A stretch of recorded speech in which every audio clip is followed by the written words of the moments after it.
Hey, this is JJ from Kaleo, and you're listening to Recess with Spinelli. Halló, þetta Jökull í Kaleo og þú ert að hlusta á Recess með Spinelli. You are listening to Recess with Spinelli here on WSPN Longbow Media. And today we're here with JJ of the Icelandic blues rock band Kaleo at the Tabernacle in Atlanta, Georgia on the Fight and Flight tour. Yeah, Fight or Flight. Actually, what was the inspiration for the name of the tour? Yeah, it's just a fun concept that I was playing around with. I think we've seen a lot of more people speaking more openly about it in the last couple of years, and it felt fitting with sort of the vibe that I had going with Surface Sounds, the album that came out last year. Now, so is this your first time back on tour in roughly the past 2 years? Oh yeah, for sure. Even more than that, because we toured until like 2018, 19, and then we stopped because I was making the record. So it's been a while since we were on the road, yeah. So what were some of the things about being on tour, about being on the road, that you either missed or perhaps that you were happy to not have to deal with?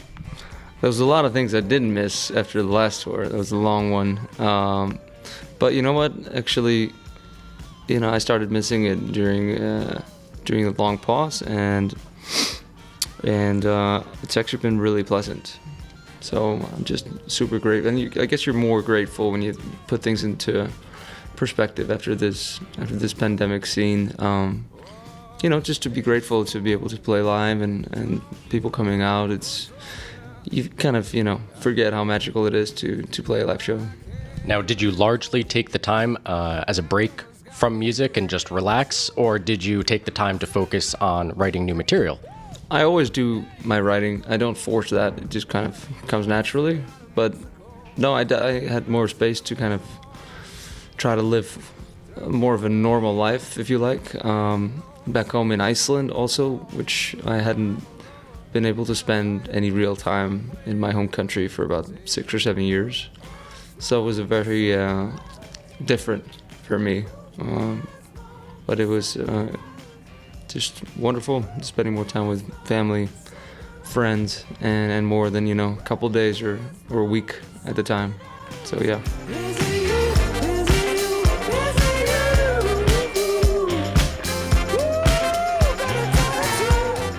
Did you have any new appreciation or new experiences going back home to Iceland compared to being on the road essentially for several years? Yeah, I mean, because usually when I go back home, it's like you're trying to meet everyone at once. You have like sometimes only a handful of days to do everything you want to do back home. This time, obviously, we just, it was a little different though, because we were always waiting for the pandemic to be over. We kept pushing dates, so you were sort of always in that waiting position. So maybe, to be honest, didn't sort of get to just zone out and relax completely, because you were always had that feeling you were about to get back to it. But nonetheless, definitely made the most of my time there, and it was great. So the past 2 years staying at home and kind of taking a break from all this, do you think that has affected or will affect your songwriting in the future, or any of the performance of the songs? I have no clue. I mean, I write very different songs, so hopefully it brings something new, because I'm not trying to just do the same thing each time. The songs are very different, and I'm trying to treat them that way sonically. So I'm just always, I don't know what the next album or the next music gonna be. It might be reggae, whatever I want it to be. Try not to limit myself when it comes to that. Now, one of the things that actually stood out to me on the album Surface Sounds was the use of, I guess, natural sound effects, or maybe Foley recording, right. Especially in one of the tracks has a lot of chirping birds. Are there any other hidden recordings, natural recordings that are in the album, and how does that differ from your past work? Yeah, that's a great question. Yes, I did go back to Iceland in the spring of, I believe it was 2019, and I did exactly that. I recorded waterfalls, geysers. That's like the bird season, when the birds all flock to Iceland, is that month of May. So yeah, I did a lot of those nature recordings and mixed them in. They're pretty hidden, some of them in there, but that was a lot of fun, kind of a new experience too.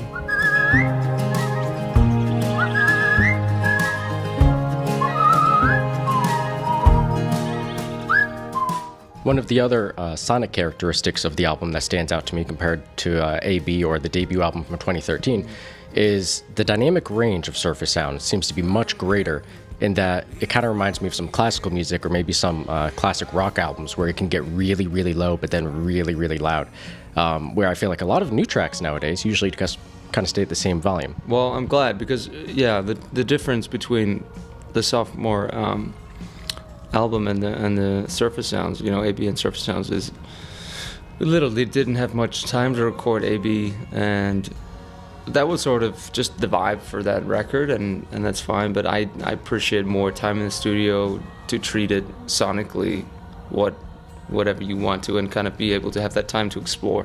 So I definitely got that time for surface sounds, and I spent maybe too many hours in the studio, but yeah, tried to make the most out of that and recorded it both on the road. So I was jumping into studios all over the world, and then got to work with some of the best people in the industry and studios in the U.S., Nashville, L.A., New York, and some wonderful session players and arrangers, and yeah, it was a lot of fun.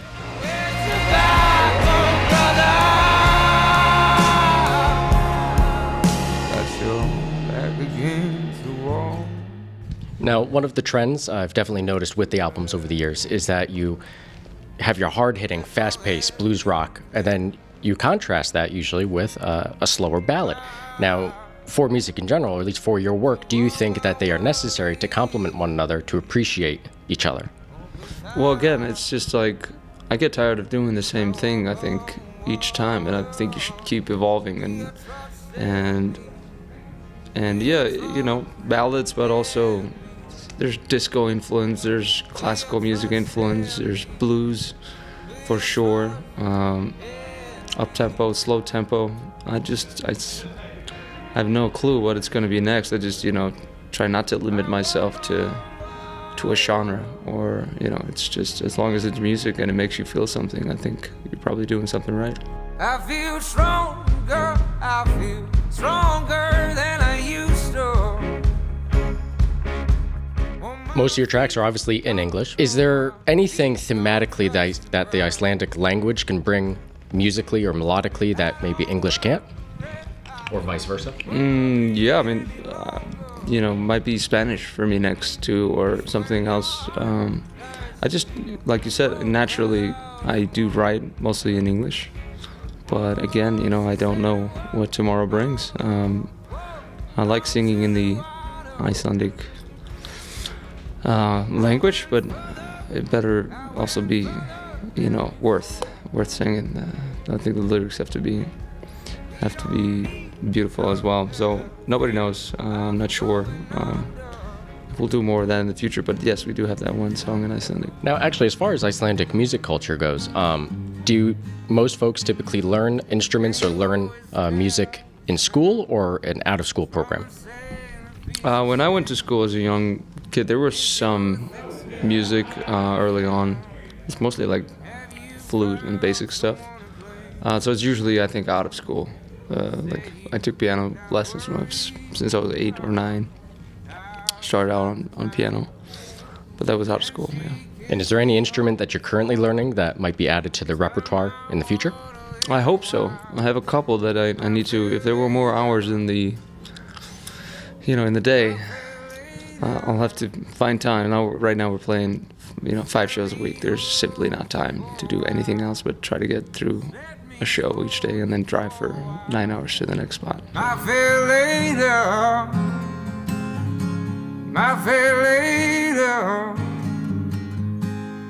Well, what are you looking forward to most on this tour? Honestly, just in general, to be touring. But yeah, we got some great shows. Obviously, we always look forward to playing Red Rocks in Colorado. And then can't wait to go back to Europe. It's been a while since we toured in Europe. And hopefully, next year, I think we're going Australia, Asia, South America. It's a lot of fun to be able to, the variety of the countries, So it's a fast lifestyle, for sure. And for the album Surface Sounds, is there anything specifically of which you're particularly proud? No, I mean, I obviously, try to treat each song sonically and do the best for each. So I think it's a pretty cohesive record. That was fun trying to, that it has a sort of a theme going through it, but still has diversity, like you said. No, it was an experience, but I was thankful to get the time to explore.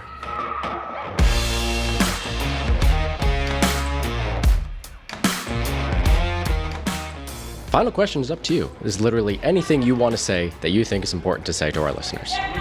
I guess just, would love to have everyone out to a show, come out to the show and check it out. Maybe check out some of our live performance videos that we have online, where we've gone to like these amazing places in nature and played live on an iceberg in front of a live volcano, a couple other things, and you can kind of get the vibe for what the live show might be. Well, thank you so much for joining me. Thank you. You have been listening to Recess with Spinelli here on WSPN and Longbow Media. We have been speaking with JJ of the Icelandic blues rock band Kaleo at the Tabernacle in Atlanta, Georgia on their Fight or Flight tour, and you can pick up their latest album, Surface Sounds, which is out and available now.